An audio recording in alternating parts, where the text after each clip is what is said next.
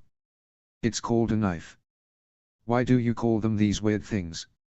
It's just what we call them. I didn't name them. He paused as he remembered a question that came to mind when he first saw it. What are you called anyway? She tilted her head at this as it was a question she never thought she would be asked this. I'm a moon chaser. If anyone can come up with something her species can be called in the dragon tongue, let me know. Or if you like this, then I'll keep it. Hiccup blinked at this as this was not what he thought the dragons would call the dragon's species. That's very different from what we call you. And what do two legs call me? She asked in an accusatory manner as she squinted her eyes at him. Hiccup rubbed the back of his head as he looked away from the dragon's look. We call you Night Fury. She looked down at herself as she tried to attach the name, but she couldn't see it. Why? Well, we called you that because we saw you attack at night and we thought you were as black as the night, so... Yeah. Her mind paused at this as the idea of a black version of herself only brought up an image of the two-leg in front of her in his dragon form, but she shook her head to not show anything that might bring it up. I think the one you are referring to are shadow flyers. They are much like my kind, but they are always black. So you are different from Night Furies. Then we might have to come up with another name for your species. Oh, but I originally meant what's your name? She shook her head as she spoke again. I don't have a name yet. Hiccup perked up a bit at this. Oh, then maybe I can give you a name. Let's see, maybe. No, she pounced on him before he could say anything else. Don't do that. Hiccup screamed in fear when the dragon pounced on him and felt his heart stop at the notion that there was a dragon on top of him, but after he heard what the dragon said he calmed down a bit. Why? She calmed down when she knew he wouldn't say anything else, and she got off him before laying down while facing him. For us dragons, giving a name to another is really personal. We only do it to our mates as a way to bind us together in the eyes of all dragons as well as the dragon goddess. Hiccup thought that this was an interesting development. To learn that the dragons had something equivalent to marriage in their society. Something popped into his head as he looked at the dragon. But wait, you called me toothless, does that mean? Her eyes widened at what he was leading to and shook her head rapidly. No. That was more of a nickname than an actual giving of a name. Hiccup sighed a breath of relief as he looked at the dragon, and something else nagged at him that he wanted to clear up. Well, that's good. Hey, there is something I want to ask you. She tilted her head, curious at what he could ask. What? Hiccup shrunk in on himself as he asked quietly, you're female, right? She gave him a deadpan look and swung her tail to hit the back of his head, hard enough to get him to eat dirt. Did you think I was a male all this time? Hiccup picked himself up as he spat out some dirt. Sorry, it's just I don't know if I was hearing you right, as I have never talked to a dragon before. She humphed as she turned her head. Well, all you two legs only ever attack us. Sorry, he would have continued, but he looked to the sky and realized that he needed to go back to the village and help out in the forge, otherwise Gobber would pile it up on him tomorrow. He got back to his feet and dusted himself off. I better get going. He began to walk away, but soon found himself eating the dirt again and something heavy on his back. Lifting his head, he looked back to see that the White Fury was laying her head on him. She shifted her eyes down to him and gave a playful, close-mouth smile. He glared up at her. Get off me. Don't wanna. Odin's beard. Get off me. Why? I have to go back to the village before I get into any more trouble than I most likely am in already. She grumbled at this but got off him and watched as he got up and dusted himself off. Will you be coming back? Hiccup looked at her and nodded his head. Yeah, I will. This is kinda my home away from home really. He waved goodbye as he left. She stayed there for a minute until she was sure that he was gone before she slumped down onto the ground. I couldn't bring up the whole dragon thing. How do I ask him something like that?